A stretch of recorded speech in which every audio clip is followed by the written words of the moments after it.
Assalamu alaikum wa rahmatullah, j'espère que vous allez bien. Aujourd'hui, petite vidéo un peu spéciale puisque je vais volontairement m'écarter de la structure standard de mes vidéos en vous parlant à cœur ouvert. Depuis mes débuts à prêcher l'islam sur YouTube, il faut dire que j'ai fait de belles rencontres, des rencontres marquantes qui m'ont bouleversé. Vous êtes tous si bienveillants avec vos commentaires que cela me fait chaud au cœur, mais également, il y a presque 2 ans maintenant, un frère français converti à l'islam m'a contacté sur Messenger pour me faire part du bien que mes vidéos lui ont apporté dans son cheminement par la grâce d'Allah subhanahu wa ta'ala. Il m'a confié que, malheureusement, sur les réseaux et ailleurs, il pouvait parfois observer un islam rigide, avec des rappels sans sagesse, manquant cruellement de nuances. Bien entendu, le but ici n'est pas de faire l'éloge de ma chaîne YouTube afin de dire « moi je fais des rappels avec douceur » ou toute autre auto-glorification et qu'Allah me préserve de cela. L'objectif de ce rappel est plutôt d'accompagner les nouveaux convertis qui, comme moi et le frère, se sont parfois sentis désorientés au début de leur cheminement spirituel. Mais que vous découvriez l'islam ou que vous le pratiquiez depuis toujours, cette vidéo pourrait bien changer votre manière de vivre et de comprendre votre foi.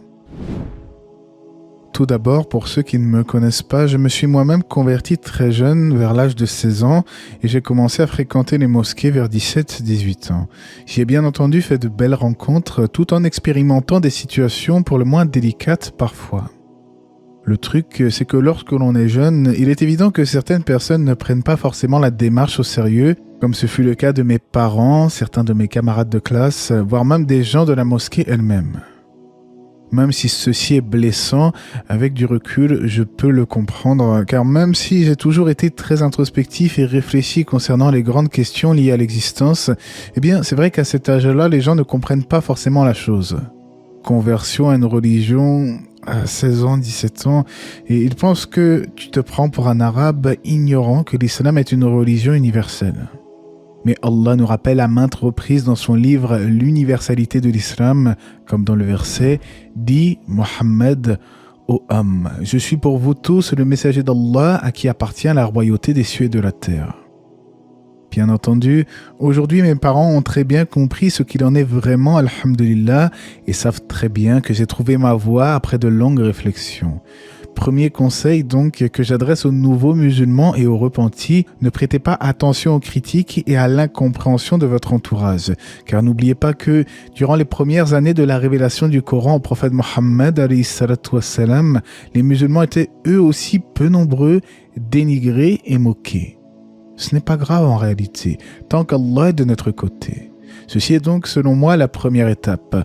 Parvenir à faire comprendre aux gens autour de nous que l'islam est une religion universelle et que notre choix n'est pas basé sur la passion ni sur la volonté de nous rallier à un groupe social, comme certains le disent parfois.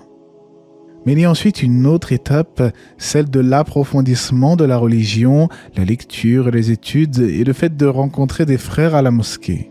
Par quoi commencer? Pourquoi les musulmans semblent diverger entre eux? Et si l'islam est bien la religion de vérité, alors pourquoi tant de dissensions? Et en effet, je ne vais pas passer par 4 chemins dans cette vidéo, mais plutôt aller droit au but.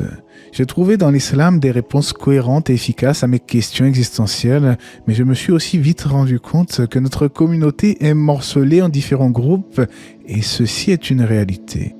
Nous pourrions tout aussi bien faire ce que l'on nomme la politique de l'autruche en refusant de voir la réalité en face, mais ceci ne changerait rien à la problématique. Pour être parfaitement clair avec vous, c'est dans les mosquées que ma foi a grandi grâce à la prière en commun et à de belles rencontres avec des musulmans de toute origine confondue. J'y ai vécu des instants inoubliables comme ce jour où je rentrais à pied de la mosquée avec ce frère malien qui se reconnaîtra s'il écoute cette vidéo et avec lequel nous révisions des sourates ensemble en chemin, Al-Qari'a, le fracas, une sourate si lourde de sens, des souvenirs tout bonnement inoubliables. Mais c'est aussi à la mosquée que j'ai parfois été blessé par certains individus un peu trop sûrs d'eux-mêmes et finalement peu spirituels en réalité. Un jour, alors que j'étais assis dans la petite salle de prière, je demandais à un frère de méditer avec moi sur l'histoire de Moussa alayhi salam, Moïse. Je lui posais également des questions sur la taille de l'ange d'Ibril. Et vous savez ce qu'il m'a répondu? De la manière la plus violente possible. Il m'a cité un hadith hors contexte qui est le suivant. Ce qui a causé la perte de ceux qui vous ont précédés, c'est leur trop grand nombre de questions et leur désaccord avec leurs prophètes. Partant de là, j'aurais pu culpabiliser, me morfondre en me disant qu'au fond, je ne suis pas un bon musulman. Mais bien entendu, sa réaction était biaisée et ce frère, qu'Allah lui pardonne ainsi que nous, n'a pas bien compris le sens du hadith. En effet, aujourd'hui, je sais que certains versets et hadiths doivent être compris à la lumière de leur contexte et il se trouve que la narration en question concerne les gens qui posent trop de questions dans un esprit de polémique. De surcroît, le Cheikh Al-Uthaymin a expliqué que cette parole était surtout reliée au fait qu'en période de révélation, certains compagnons interrogeaient beaucoup sur des questions du licite et de l'illicite. Mais en dehors de ces deux cas de figure, il n'y a bien entendu aucun mal à poser des questions en religion si l'intention est pure, celle de rechercher la vérité. Mais à l'époque, j'étais tout nouveau dans l'islam et plus j'essayais d'apprendre, plus les frères de la mosquée me disaient « Ferme ton livre, qu'est-ce que t'en as à faire de l'histoire de Moussa?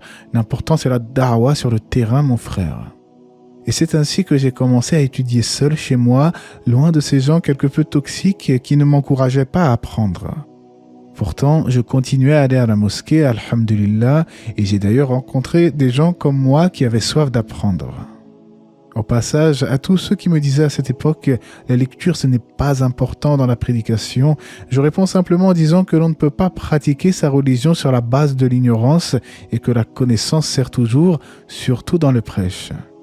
Aujourd'hui, je suis très heureux de pouvoir retransmettre les histoires que j'ai mémorisées et qui m'ont touché, comme celle de Moussa, Isa, de même que celle du prophète Mohammed alayhi salatu wassalam. Moralité de l'histoire, ne jamais vous laisser décourager par des gens qui ne donnent pas d'importance au fait d'apprendre la religion.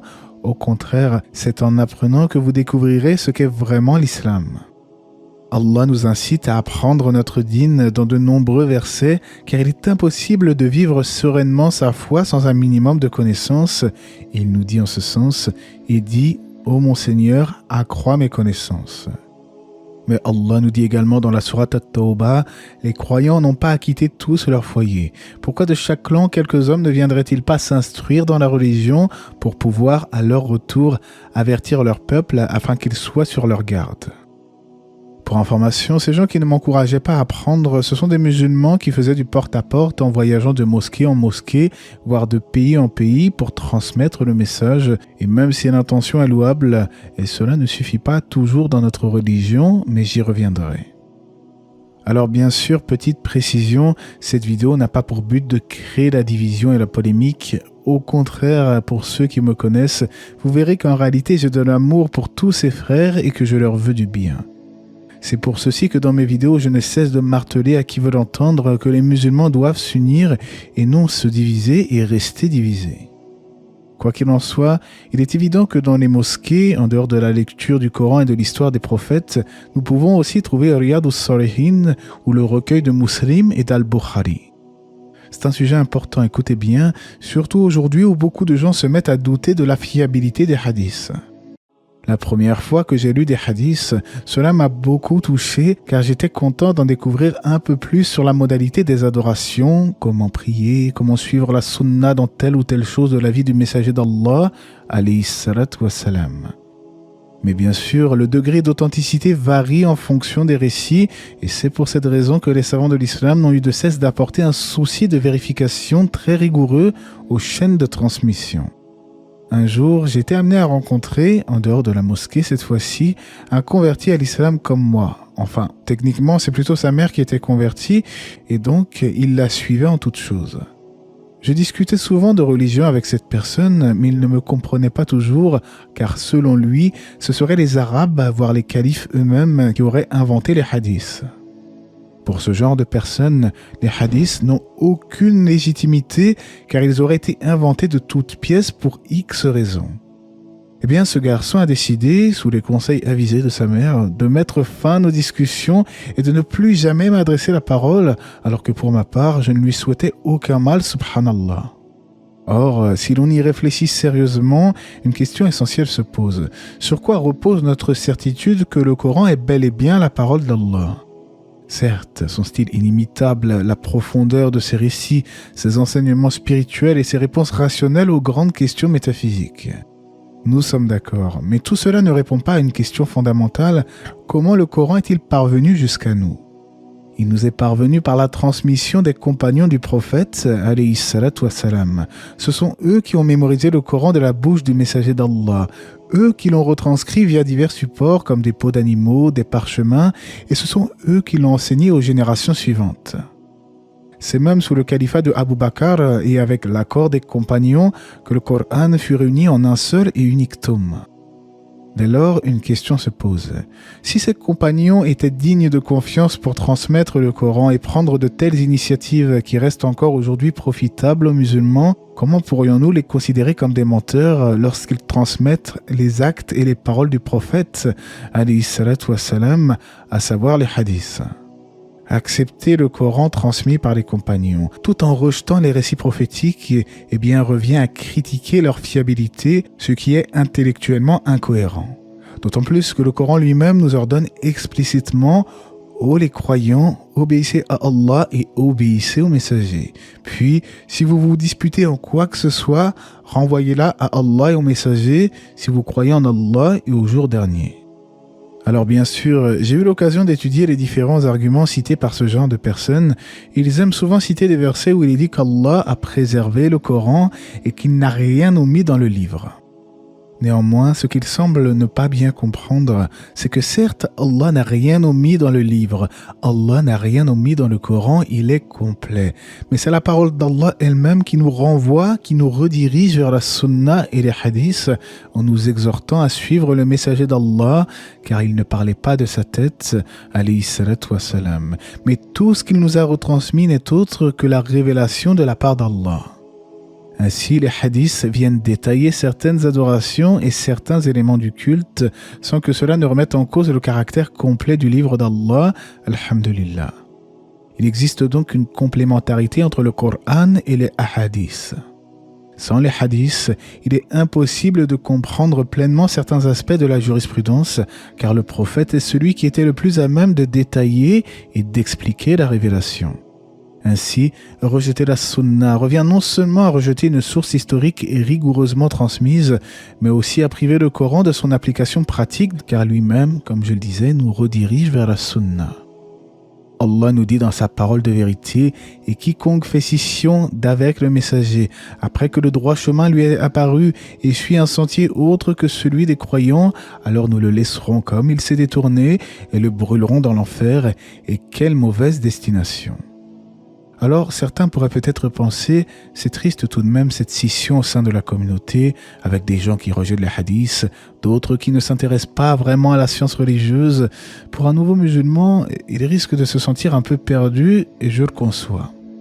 Mais alhamdulillah, il reste néanmoins des gens qui s'attellent à enseigner aux gens les bases fondamentales de leur religion, notamment l'unicité divine, at-tawhid en arabe.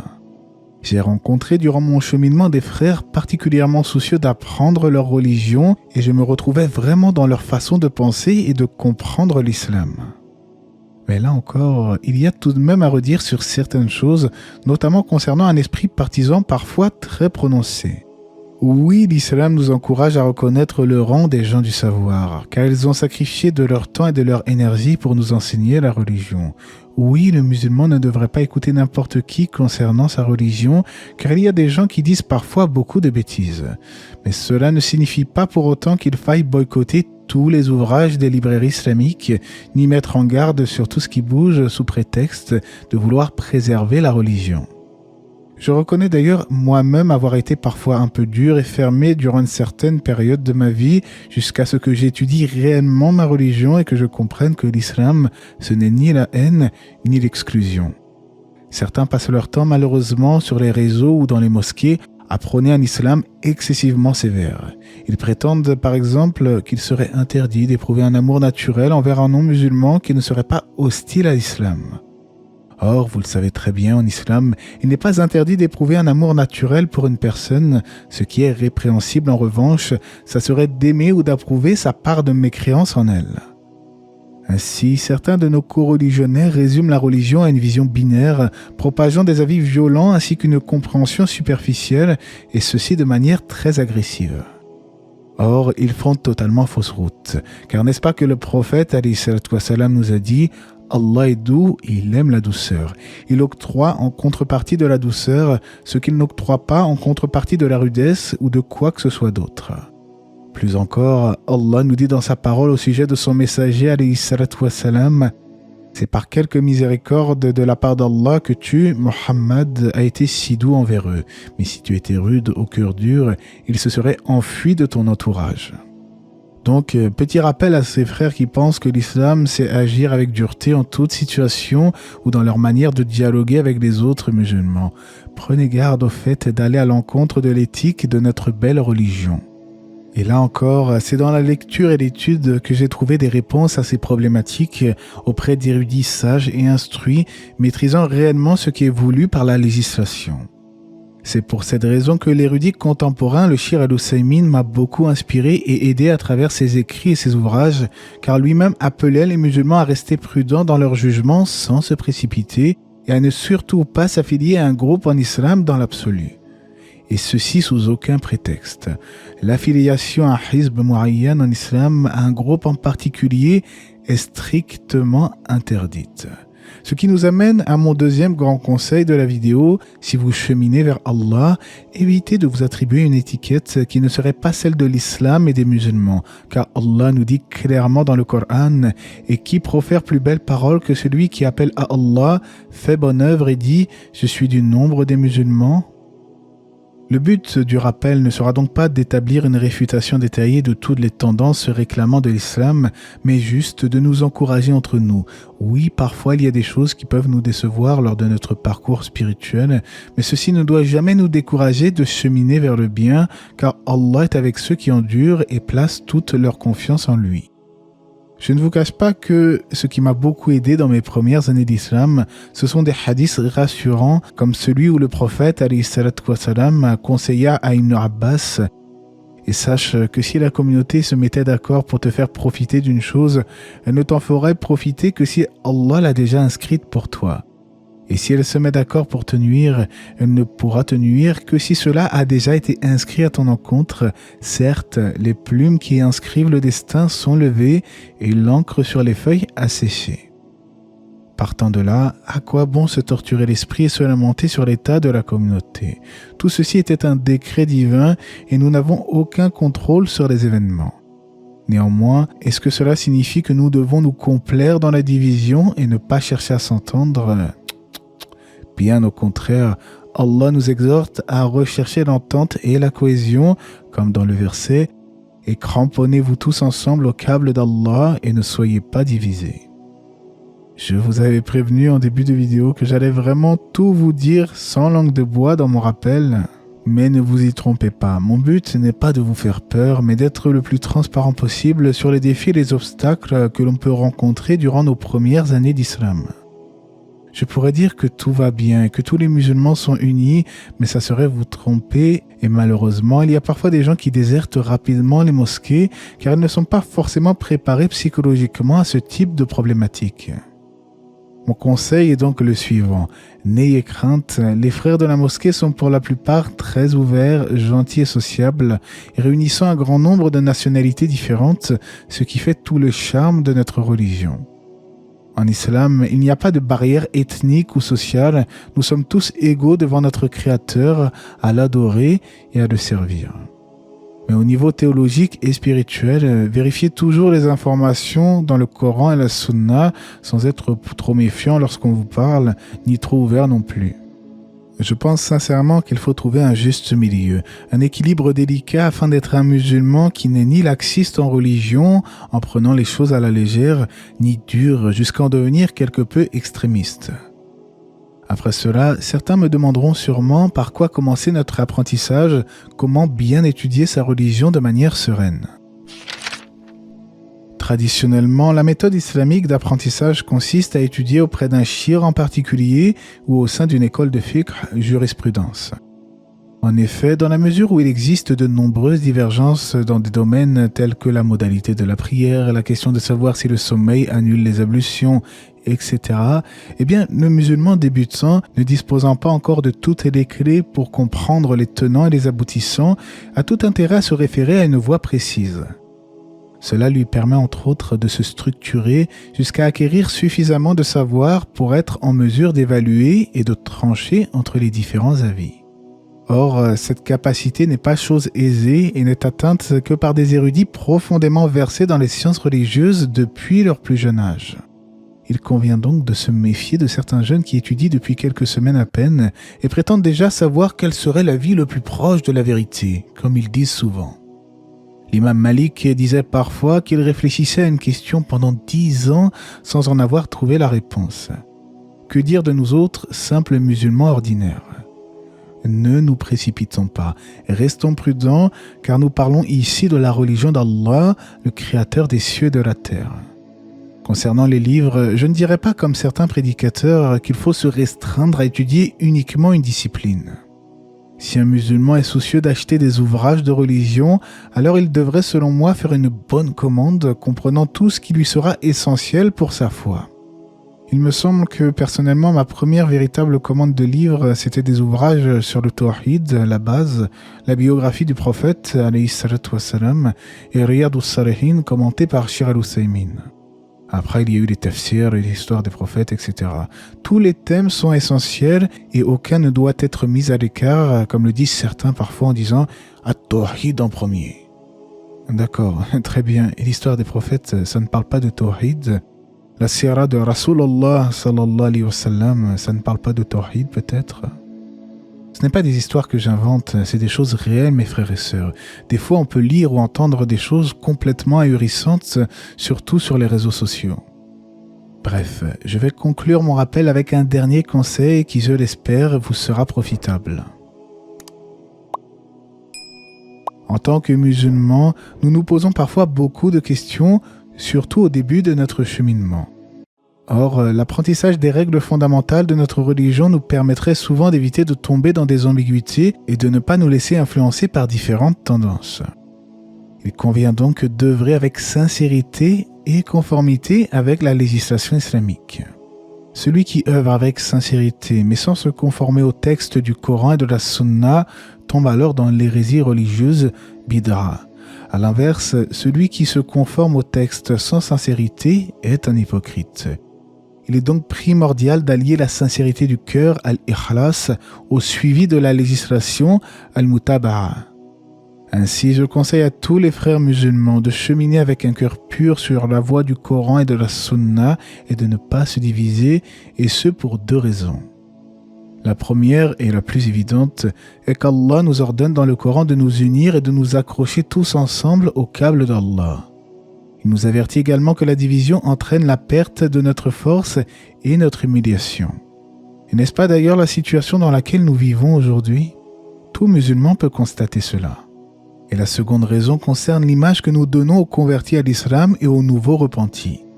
Que pensent-ils selon vous lorsqu'ils entrent dans une mosquée et constatent l'existence de tant de factions et de divisions ? Pensez-vous que cela leur donne une belle image de l'islam ou que cela les dégoûte plus qu'autre chose ? Mais alhamdulillah, Allah a préservé le cœur de ses serviteurs et moi-même ainsi que beaucoup de convertis avons réussi à franchir ces obstacles sans trop de séquelles.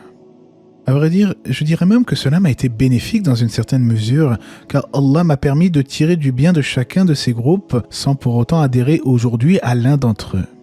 Il y a du bien dans tous les groupes en réalité. Parfois, on peut trouver du bon comportement chez certains de nos frères, un souci d'apprendre les bases élémentaires de la religion chez d'autres, de l'ascétisme chez certains. Mais il n'y a pas, selon moi, besoin d'adhérer ou de nous confiner dans un groupe. Restons unis et ne nous divisons pas et délaissons toutes ces appellations. Délaissons tous ces groupes, comme le disait Sheikh al-Uthaymin, pour nous en tenir à la voie du Coran et de la Sunna, l'islam pur et authentique. Sans appellation, sans esprit de clan, sans esprit partisan. Ô vous les convertis et les nouveaux repentis, ne vous découragez pas, œuvrez sincèrement à votre rythme sur le chemin de la piété, et qu'Allah nous accorde une guidée stable, qu'il fasse de nous des musulmans sincères et soucieux de suivre la sunna du prophète, alayhi salatu wassalam, et qu'il nous accorde les plus hauts degrés du paradis. On rapporte de Rasulullah sallallahu alayhi wa sallam, faites de bonnes œuvres avec sérieux, sincérité et modération. Et sachez que vos actes ne vous feront pas entrer au paradis et que l'acte le plus aimé auprès d'Allah est le plus constant, cela même s'il est petit. Et à Allah revient la connaissance pure et parfaite, et que la paix et les bénédictions d'Allah soient sur le prophète, sa famille et ses compagnons.